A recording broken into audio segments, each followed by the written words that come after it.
Hey guys, welcome to Mzansi and USA News. I guess you're better late than never, right? So today we are looking at the DA's rescue plan for South Africa. That's what they call their election manifesto, the rescue plan for South Africa. Okay, so let's go then to page 11, where they immediately start talking about their rescue plan. So here, the DA says they will create 2 million jobs. Can you see that on your screen? Now, it's very important for us, obviously, to read, to understand if this is practicable, as we have done with other political parties. The DA values makes the difference, right? Okay, now I'm not going to read their political rhetoric there because that's what is on this page. I want to go to their solution. What are they going to do, basically? Okay, our bold solution, which is over here on page 12, can you see that on your screen? The DA plans to create more jobs for our youth by introducing a youth employment opportunity certificate. The certificate will empower young people to break free from constraints of the minimum wage, giving them better chances of finding jobs. The goal is to make it easier for young people aged 18 through 35 to move from not having a job to having one by offering flexible employment terms. The certificate will be valid for 2 years and will be implemented to give unemployed people who have not been employed for the past 12 months or more the right, 12 months or more, the right to exempt themselves from sectoral wage agreements. This policy will make it easier for employers to hire those who have been out of work for long periods of time. I hope you understand the purpose of this. It's basically to ensure that the barrier to entry that is created by minimum wage is literally broken to advantage even those who do not have working experience. Furthermore, the DA will enhance job creation through reforming the restrictive labor market by overhauling restrictive regulations with the Labor Relations Act. That currently deter hiring and instead fostering an environment that promotes job creation. Now, this is very, very important because many organizations complain about how stringent our Labor Relations Act is. I mean, it's so difficult with our Labor Relations Act, for an example, to fire somebody for incompetence and non performance, which is basically the same thing, really. But sometimes it's just a matter of an attitude. Someone is competent, you can clearly see that on their CV, but they have been overwhelmed maybe by the culture that prevails in a certain environment, and they completely lose themselves over to that culture and forget why they are at work. Facilitating skills development to carve our distinct apprenticeship category within Labor Relations Act. By making apprenticeship stand-alone category, we aim to encourage employers to hire, train, and enhance the skills of our workforce. Currently, apprentices are categorized as employees, which, by the way, is an error. This disincentivizes employers from hiring apprentices as they would need to comply with the same onerous labor regulations applicable to employees. Can you see that? Removing racial targets or quotas in the Employment Equity and the Preferential Procurement Acts. This is very, very important. Measuring progress towards achieving sustainable development goals as an indicator of redress and development instead of using race. Promoting the principle of non-racialism, fostering an environment where meritocracy and diversity thrive. The DA will amplify the SDGs, use, that is now the Sustainable Development Goals, use and impact by leveraging private sector involvement through procurement. This policy would give preference to the company that makes the most positive socio-economic impact as measured by SDGs, broadening the collective bargaining system so that it is more representative of bargaining parties. We will also exempt SMMEs from the administrative extension of the bargaining council agreements. This, to me, makes a lot of sense, guys. This is more of the same and yet somewhat different as well. More of the same is what the African Christian Democratic Party offers, as well as Mashaba, the Action SA. However, you can't miss the differences in all the parties, particularly as it comes to what the DA intends to do for for dealing with the breaking of the barrier to entry, that is your minimum wage. How they're going to deal it, they are unique in that regard. It's the first political organization that's going to introduce this certificate. Okay, so it's a first in this regard, in this respect, and this is very, very, very important. Not only that, they also are going to deal with affirmative action and preferential procurement. Now, all these three free market economies, that is the ACDP, the Action SA, and the DA, are all going to remove that, which is good, because that's also a problem where it destroys meritocracy. It follows cadre deployment, which are as useless as what you see right now in all our parastatals. Our country has such tremendous potential, but that potential is not being unleashed because of the chronism the ruling party, that is the African National Congress, has implemented over the years. Now let's move on then. So they are going to make, basically, for young people who don't have experience, to find it easy to find a job by that certificate. Now let's continue. By amending, okay, this will be done by amending, maybe I should start with their heading, broadening the collective bargaining system so that it is more representative of bargaining parties. We will also exempt SMMEs from the administrative extension of bargaining council agreements. This will be done by amending the Labor Relations Act so that small businesses do not have to participate in collective bargaining agreements. If parties are not signatories to collective wage agreements, they should not be subject to those agreements. That, to me, goes without saying. Collective agreements extended throughout an entire industry, including small businesses, compel these enterprises to implement the conditions contained in these agreements. This poses a financial challenge for small businesses as they struggle to match the economies of scale enjoyed by larger counterparts. Additionally, these agreements frequently overlook the financial viability of smaller entities. Exempting SMMEs from this obligation will make it cheaper and easier for them to hire people. I say amen to that. This is what is beautiful about capitalism. If you ever doubted it, look at all, whether they be third world countries or first world countries, look at all Western democracies who implement free market economy, what happens to them, and observe when the same democracies, a simple example is America. The difference between Donald Trump and Joe Biden cannot be missed by any reasonably objective individual.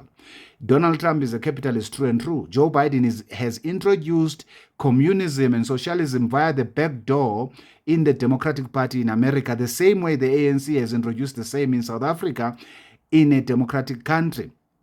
Yet they have campaigned on a ticket of being Democrats themselves, of being a free market economy. Okay, but yet they've introduced all these communist economic policies which destroy economies. Let's proceed. Making labor unions pay a deposit to an appropriate. I loved this one, and I also found it to be unique, by the way. The last point on the previous page, making labor unions pay a deposit to an appropriate independent body before they can embark on a legal strike action.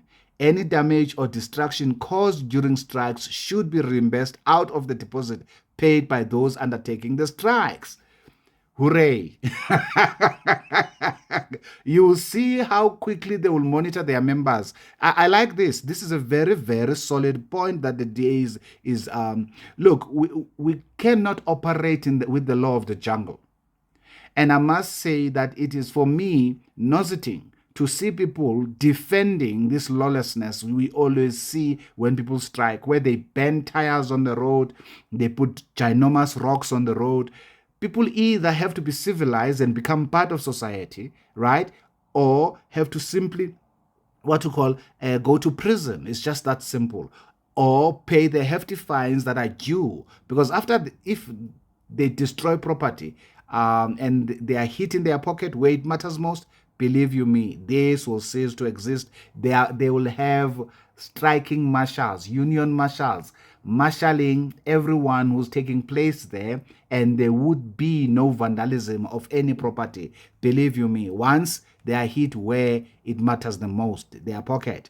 So the DA will change the tax system so that it encourages investment, creates jobs, and restores public trust. We will do this by committing to no new taxes. Hallelujah. Well, you already know my opinion concerning taxes. People are already heavily overburdened by existing taxes. There's someone agreeing with me there.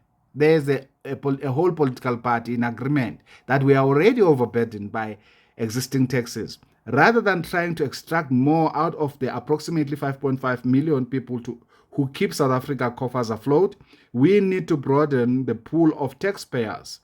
Preventing hidden tax increases. In the national government, the DA pledges that tax brackets will be adjusted for inflation.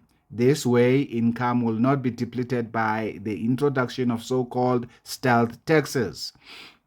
Expanding the zero-rated food basket to include bone-in chicken, beef, tinned beans, wheat, flour, margarine, peanut butter, baby food, tea, coffee, and soup powder. Additionally, we will conduct regular reviews on VAT, zero-rated items, ensuring essential products remain affordable for low-income households.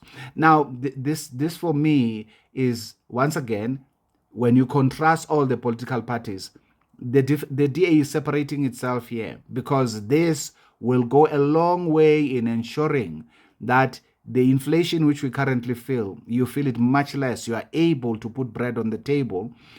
Whilst I agree with this and I appreciate its uniqueness, I would even appreciate it better if VAT were to be taken to zero completely. Why am I saying that? VAT is tax upon tax. It's double taxation. Everybody who is employed pays pay as you earn.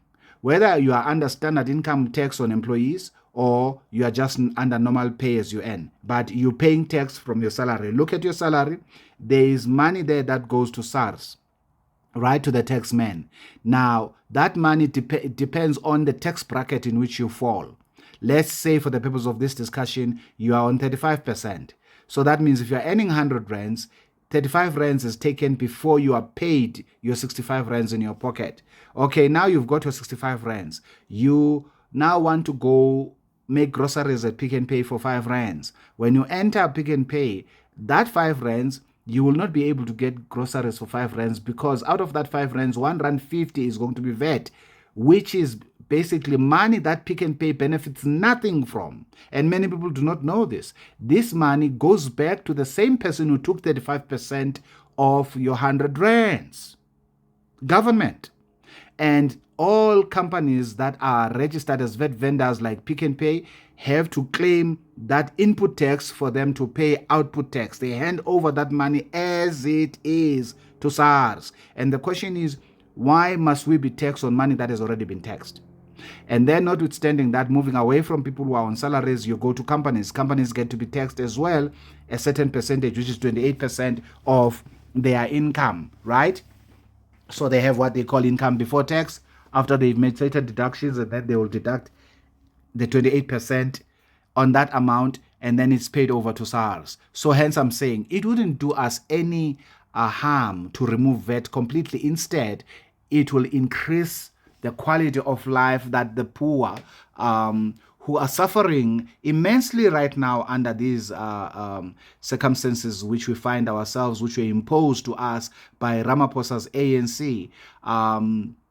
Now, I know they would like to link that to what is happening overseas. Sure, it can be linked if you are following the same policies, but you could have cushioned South Africa by choosing a different method in terms of what policies you have in place and so on and so forth, and also austerity measures.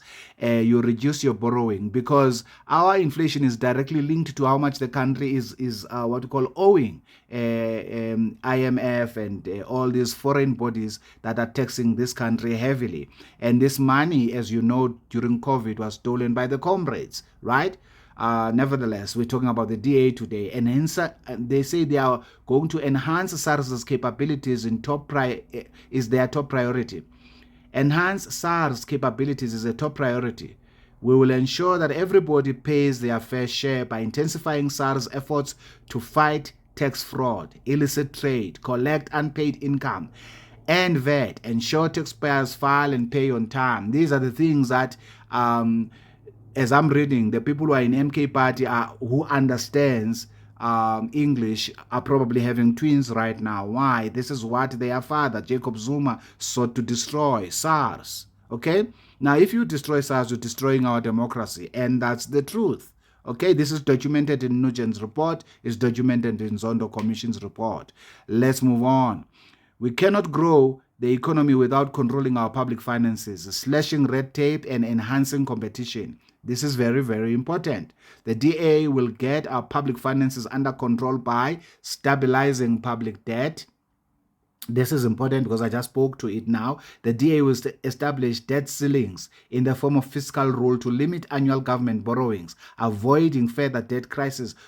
As I've already indicated, that has a direct correlation not correlation, causation in how much you spend when you go to buy your food today. Encouraging responsible fiscal spending. Drawing on past government spending reviews, we are committed to enhancing fiscal efficiency and instilling a culture of responsibility in our financial management. Improving state-owned enterprises through a balanced approach to privatization. The goal is to make SOEs financially responsible, fostering competition and innovation. Okay, look, I don't necessarily agree with this part of what you call privatization, right? That the SOEs should be privatized. Nevertheless, I'm not an alarmist. I do believe the SOEs can be made to be functional, right? However, if the only way to make them to be much more competitive, because you see what competition does, it lowers the price. Think back about how much your cell phone costed you when you only had one service provider or two service providers offering a phone. The moment the market was opened, suddenly phone prices went down. So people are always afraid of privatization because they think that privatization will give monopoly, will give into monopoly, wherein one individual will provide that particular service at a exorbitant price rate. There's no way that is going to happen. So whilst I'm not necessarily pro-privatization of SOEs, I am open to that as a capitalist because I do believe it will drive prices further down to deliver service delivery. Developing a saving culture through formalized program in which employees will be offered the opportunity to commit 10% of their salary towards their pension or alternative savings instrument of their choice. The program will be coupled with programs designed to enhance financial literacy. Well, of course, I think it will be easier for employees to accept this under a DA's government that will be a government of good governance.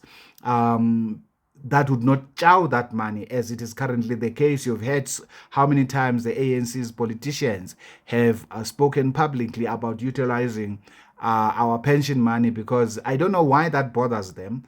But they've, I remember when I used to work for the public service, and this irritated me to the nth degree those years, to say you work so hard and you hear a politician talking about perhaps we should speak to the unions and about utilizing so much money that is growing every year, growing on interest that is not being utilized. This is people's pension money. So at least you can relax under a party like the DA, which is known for good governance. You have no reason to be concerned that they will be chowing your money.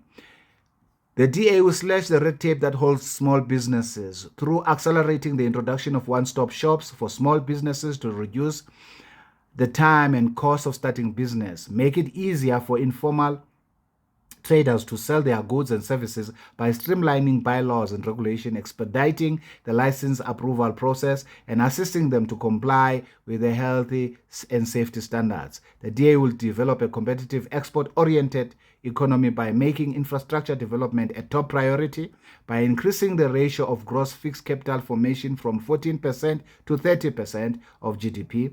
The DA will harness public-private partnerships to strengthen crucial energy, communication, water, and transport infrastructure. This strategy is designed to spark industrial expansion and attract investment. Implementing industrial and competition policy that supports all sectors equally. The DA will implement a horizontal industrial policy that does not pick winners or losers. This will enhance competitive and foster a conducive business environment for the enterprise to flourish. Strengthen trade and internationalization. The DA will leverage key agreements and legislation such as AGOA and SACUM, EU, EPA to enhance our trade connections, streamline trade procedures, and support the competitiveness of local firms in the global market. That's very important because the local firms can easily be overtaken by international firms.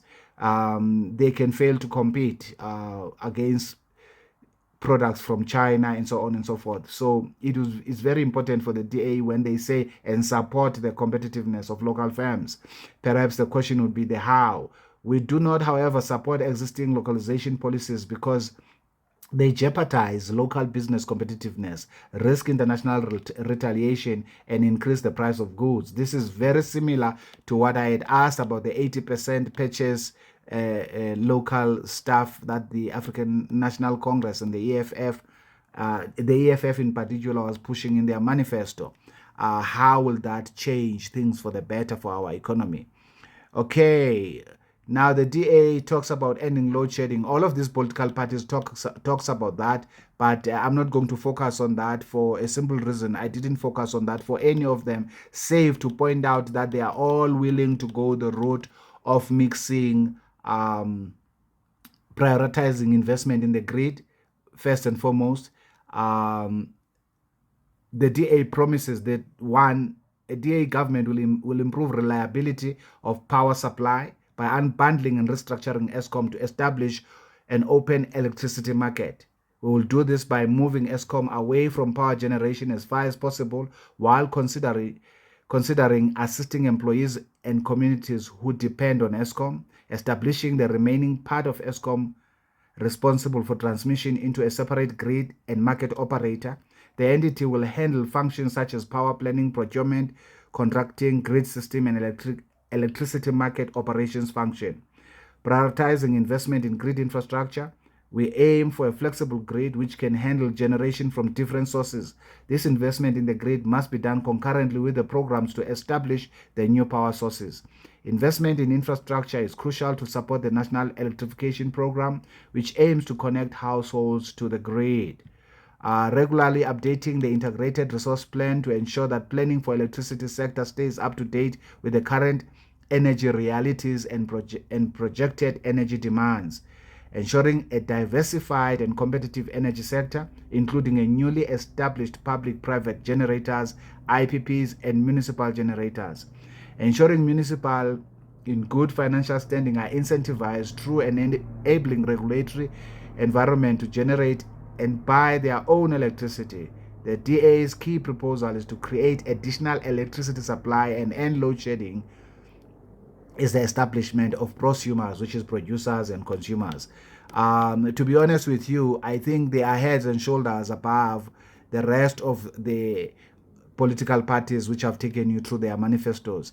A DA government will move away from reliance on ESCOM and increase the usage of renewable energies, building local manufacturing capacity for renewable energy technologies without resorting to protective trade practices, and incentivizing the training and development of skills capacity and renewable energy sector, reducing high tariff on imports of renewable energy technologies such as PV panels and other goods to ensure that these technologies are more affordable and accessible, committing to achieving net zero carbon emissions to reduce the impact of energy generation on the climate. We will achieve this by diversifying the energy mix.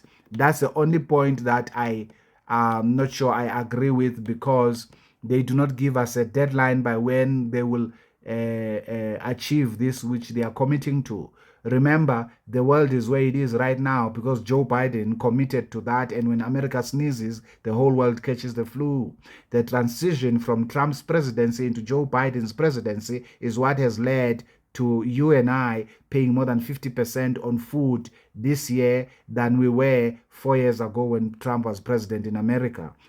Do not forget that. And so when people commit to achieve net zero carbon emissions, they are literally committing to do the bidding of the World Economic Forum. And I'm very, very concerned about that. And for me, I'm very, very concerned about that for obvious reasons. I mean, if you saw the last bit I read for you in the ACDP's manifesto, they spoke about how they will stop the World Health Organization's treaty where they seek to usurp countries' authority over their sovereignty by simply declaring pandemics and all that, and countries will simply have to follow suit.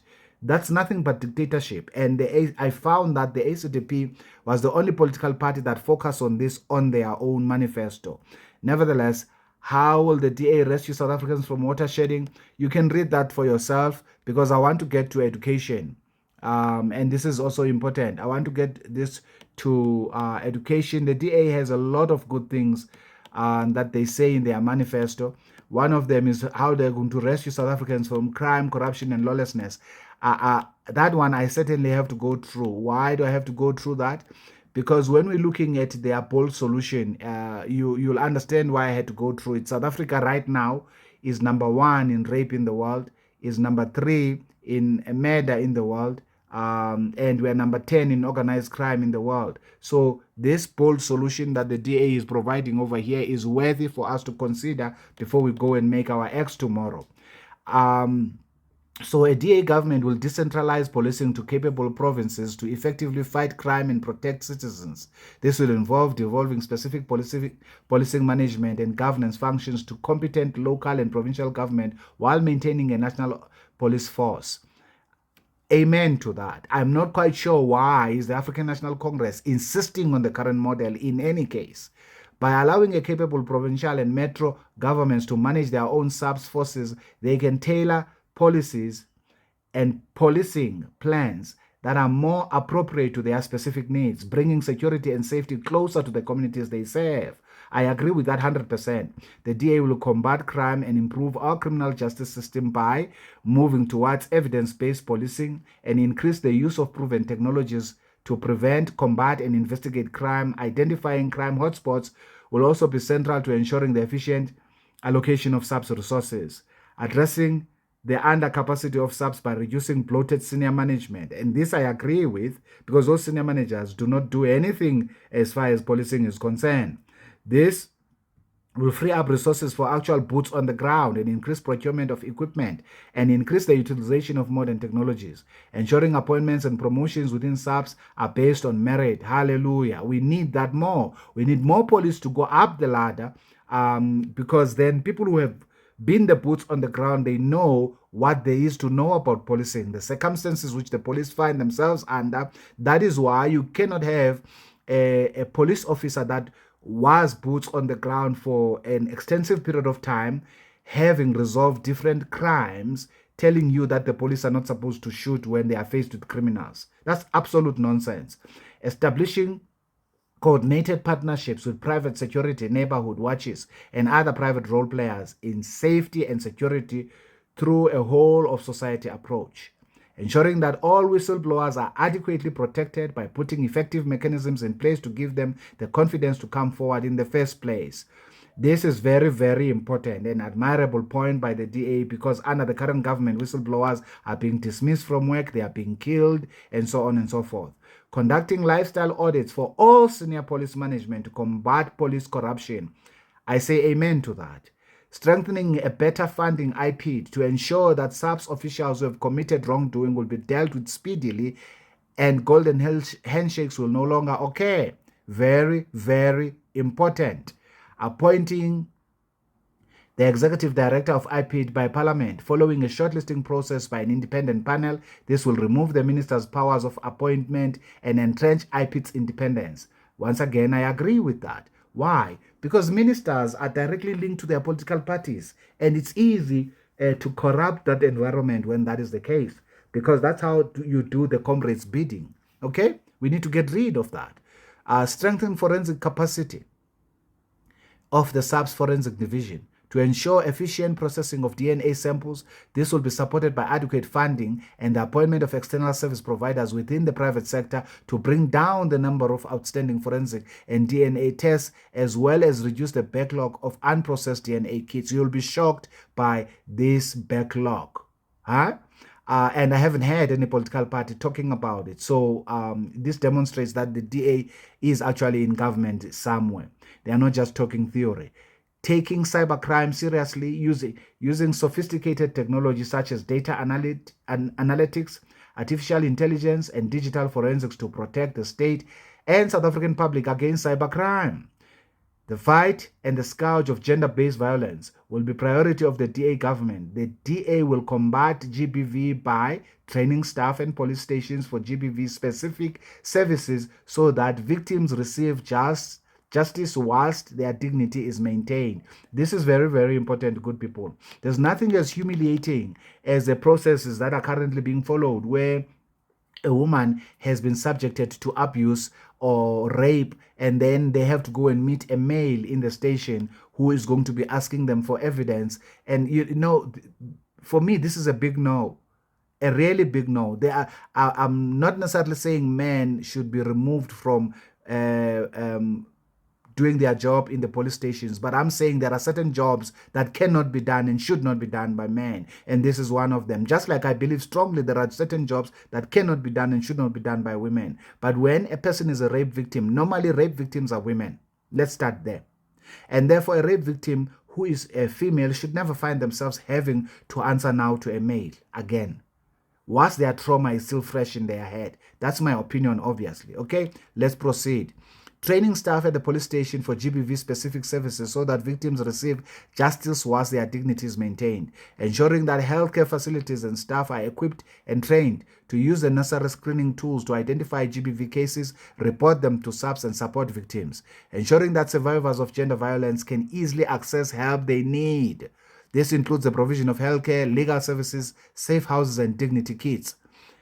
And also including counseling. Very, very important. I see that they are not mentioning that here, but I think under the provision of healthcare, it could include that. I don't know. I don't want to put something there that the DA has not expressly placed there.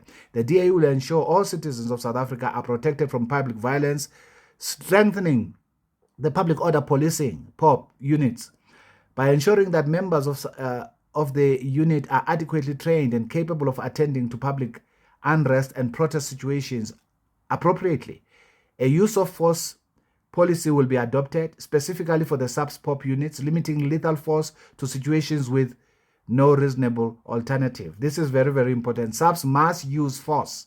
We can't have police being shot at by criminals. We can't have that. That's the law of the jungle. Implementing the panel of experts report recommendations into the July 2021 unrest by establishing a dedicated training facility for POP officers, conducting period assessments, and properly equipping officers to deal with potential fatal injuries.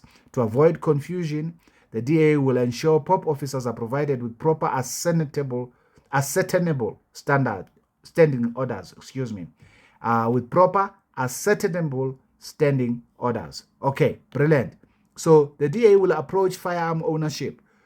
Well, they support firearm ownership, and for me that's all what matters. You can read that for yourself. I didn't get into something like that with other political parties, so I would want to go to their education. The rest you can read it for yourself. Okay. The DA will rescue, abolish. I'll tell you now the page in which we're supposed to go to. Just scroll down with me. Here they are talking about where they govern. Okay, let's scroll further down. The DA will rescue learners from a failing education system. This is the last bit that I will be doing here for the Democratic Alliance. So let's get to their bold solution. Ensuring that our children write and count. The DA will ensure that all learners are literate and numerate by implementing the following proposals. Ensuring that each child gets 210 full teaching days per year. This will require a culture of being present, punctual, and prepared for every task at every level of education system. Good time management and adequate preparation by officials, educators, and learners will do more than any other intervention to improve education without increasing costs. I agree 100%.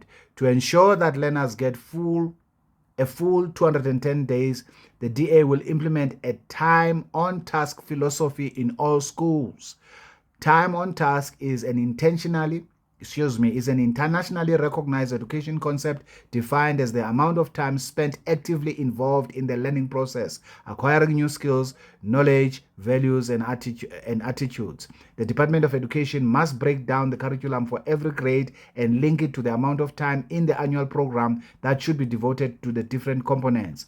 This should be widely publicized to give parents, learners, and teachers a better understanding of how to manage time available for teaching and learning each year. Improving time management in education could leverage a significant improvement in learning outcomes.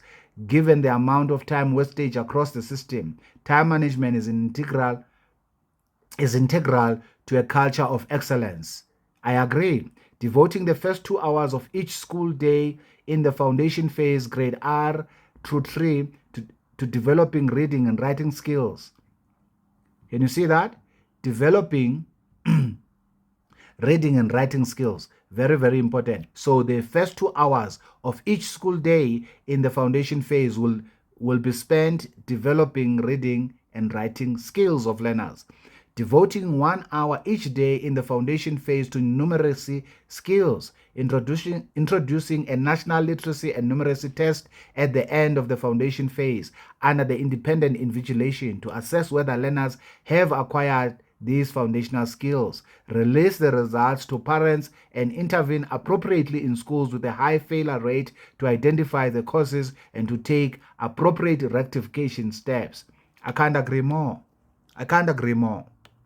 The DA will further enhance education outcomes by improving access to the quality of the grade R year so that all children are school ready by grade 1, promoting science, technology, engineering, maths, the STEM education by early identification of learners with strong aptitude for these subjects, and accommodating them in specialized schools devoted to developing these skills, implementing a plan to ensure all schools have internet access and free digital content, defending the constitutional right to mother tongue education where parent communities opt for it in line with our constitution. The DA will enhance access to basic education for learners with disabilities by strengthening the district office with appropriate staff, e.g. psychologists, social workers, audiologists, optometrists, to serve a range of schools in each district to support learners with special educational needs and find the optimal available solution for them. These solutions may range from mainstreaming to specialist schools depending on the needs for learners. The DA will address poor quality teaching by testing teacher competency after the initial training. Very, very important. Can you see that there? Let me put it at the top of your screen. Very, very important that a step before they formally enter the profession and in schools with poor learning outcomes in order to take remedial action. Introducing independent national tests at the end of grades 3, 6, and 9 to assess the level of literacy and numeracy against international benchmarks. Establishing targets for each school to meet based on that school's previous best results. We will make the test results available to parents and forge a joint parent-teacher partnership to drive improvements. Wow. Tailoring differentiated interventions to schools that deliver poor learning outcomes to deal with core problems, ending a trade union control over teacher appointments, and introducing a strict meritocracy in the interest of learners. Amen to that. Ensuring that textbooks and learning materials are delivered to schools in time to be available in classes on the first day of the school year. We will ensure a rigorous application of accountability mechanisms and improve school governance by establishing school evaluation authorities, SEA, in every province based on the Western Cape model.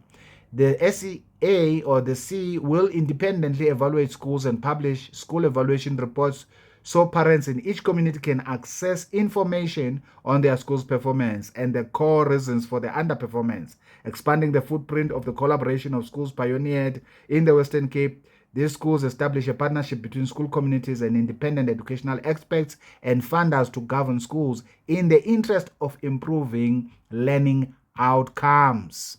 Who wouldn't want this for their children? Please raise your hand and comment below. Enabling maximum autonomy to schools that deliver quality learning outcomes. The DA will address higher learning dropouts by introducing greater curriculum diversification from grade 9 onwards so that learners can pursue vocational, technical, and academic education depending on their aptitudes and needs, aiming to reduce the school dropout rate by 10% annually through appropriate educational interventions and support. The DA aims to provide quality education to move people from poverty and unemployment into opportunity, jobs, and prosperity. This requires enhanced access to further education and training, especially for those in the missing middle class who are not poor enough to qualify for NAFSA's funding, but who nevertheless cannot afford further education. Okay, guys, what do you think about the DA's education program? The DA will ensure higher education is more accessible and affordable by reforming NAFSAs into a tiered system of bursaries and loans to ensure opportunities for the missing middle, currently excluded from accessing higher education. We will provide proportional assistance to those in the missing middle who can afford to pay a portion of expenses. A hypothetical example is given here below, such as a banded system is given. Here it is. You can go through it for yourself. Okay. Wow, wow, wow. That's all I can say. I've been wowed here. So if you were still deciding as to who you're going to vote for, or you were not quite sure who you're going to vote for, I think now you know. Between the ACDP, the Democratic Alliance, and the Action SA, you obviously have a home where you can cast your vote, unless, of course, you want a communist utopia, which obviously some of us do not want. As a matter of fact, those who understand economics would not want it, right? Even though Karl Marx is accused that he was an economist, he actually was an economist and a lawyer at the same time. Nevertheless, you can go to school, as someone very important to me used to say, and be a dummy. There are very many educated fools, and I classify Karl Marx as one of such fools. Nevertheless, I'm not there. Let's come back to this. Karl Marx may not have recognized that he was a fool, but those who follow him, please go and read about Marx. It makes a very interesting read. Marx had 3 children in his household dying of malnutrition and poverty. In his household, his biological offspring. This is a person the ANC and what you call EFF and MK, whose model of economics they are following. That economics model can never work. Okay, let's proceed. The current free higher education model is unsustainable, considering that students are not required to pay any funds back. This is made worse in the context of poor fiscal management, corruption and declining economy, and a tax-based support to support it. To illustrate poor fiscal management, NAFSAS experienced 5 billion irregular expenditure in 2019-2020 financial year and 3.9 billion in 2018-2019. This is completely unsustainable, and no one has been fired. Blaine Zimande is still the minister. Can you imagine that? No heads have rolled. No one is in prison, and we are simply financing this as taxpayers. Completely unacceptable. The funding model of the DA aims to bring cash injection to NAFSA system, ensuring its long-term sustainability and enabling the rotational support of new students. To highlight the financial impact of the existing model, in 2021, the student loan book of NAFSA representing funds which do not require repayment amounted to 41 billion. That's completely not sustainable. Believe you me, that's not sustainable. The DA will ensure the funds come back into the system by establishing an effective debt collection system, by collaborating with South African Revenue Services, the Credit Bureau, and potential employers, proposing that students pay back a portion of the cost of their studies based. What happened to TEFSA's model? Because what the DA is explaining here is TEFSA's model. Those who went through to school and studied through TEFSA, part of what they got was a bursary, part of it was a loan, and we had to pay TEFSA back. What happened to that? Providing flexible repayment conditions to maintain affordability. The DA funding model of loans will include scholarship,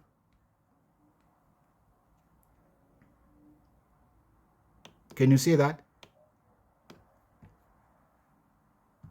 I hope you can. Let me continue so that I can finalize this. The DA funding model of loans will include scholarship as an option. This means that high achieving students, whether in academics or other areas, may have a portion or the entirety of their educational expenses covered. That's exactly what happened with TEFSA.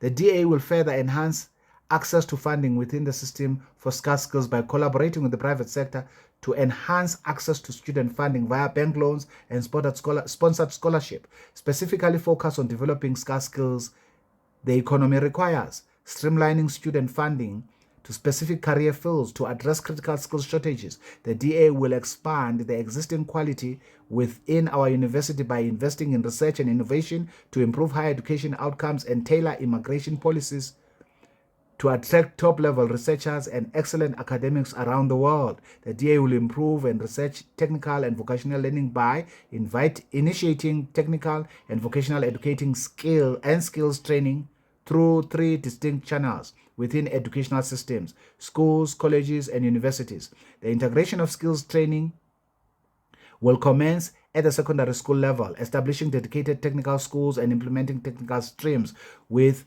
non-technical schools, establishing clear and effective linkages between the Department of Basic Education and the TVET sector. This connection will enable learners to seamlessly transition from their school system to colleges, ensuring a continuous and well-supported path to technical and vocational education beyond schooling, supporting high-quality two-track work and study apprenticeship programs and increasing the involvement of companies together with colleges in training apprentices. The DA will implement a process for recognizing apprenticeship work-based learning accreditation. The apprentices' skills will be recognized, ensuring increased access to economic opportunities. Okay, look, this does take the cream of the crop. Okay, this is the cream of the crop. This is I had said the ACDP was the best. Now I think today it has just become the second best manifesto to that of the Democratic Alliance. There isn't much difference in terms of the quality of their policies. I think they are geared towards free market economy. I think they are going to create a conducive environment for investors into the country. I think they are focused on crime, on the gender-based violence. They are focused on education reforms, giving parents as an SGB, that is school governing bodies, and also their focus on access to tertiary education, but then coming up with a model that is sustainable. This is quite good. It would be quite good for South Africa if it were to be implemented, comparatively speaking, to the nonsense which we are faced with.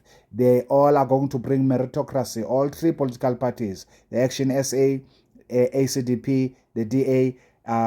So tomorrow is the day.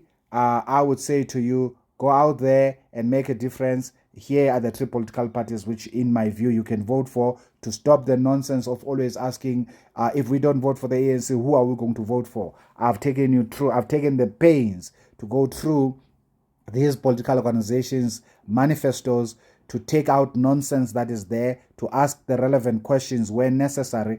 Unfortunately, we can only know the sincerity of the political party's implementation of its manifesto when they are governing. The DA has governed somewhere. That's why their manifesto to me seems to have more meat than ACDP and that of Action SA. It's a reflection of their experience. Okay, guys, that's it. You've got choices to make, and of course, if there are other political parties that you want to vote for, it's your call. But all I'm simply saying, go out there, make the difference, effect the change, make sure we do not have communists at the helm, okay? Because that's not going to go down well. Will we leave this country if the communists are in power? Of course not. We're born here. This is the land of our birth. Nevertheless, we are going out there to effect the change. And all the best to all political parties. I've taken you through MK, EFF, ANC, ACDP, Mashaba, which is Action SA, and now the Democratic Alliance. It's up to you who you are going to vote for. I can't tell you who to vote for, but I'm impressed by the latter three political parties, the DA, ACDP, and Action SA. Until the next video, ciao, ciao. Enjoy your voting day today. Make sure you wake up early or whatever. It's up to you, whatever tickles your fancy, but please go and vote. Ciao, ciao. Bye for now.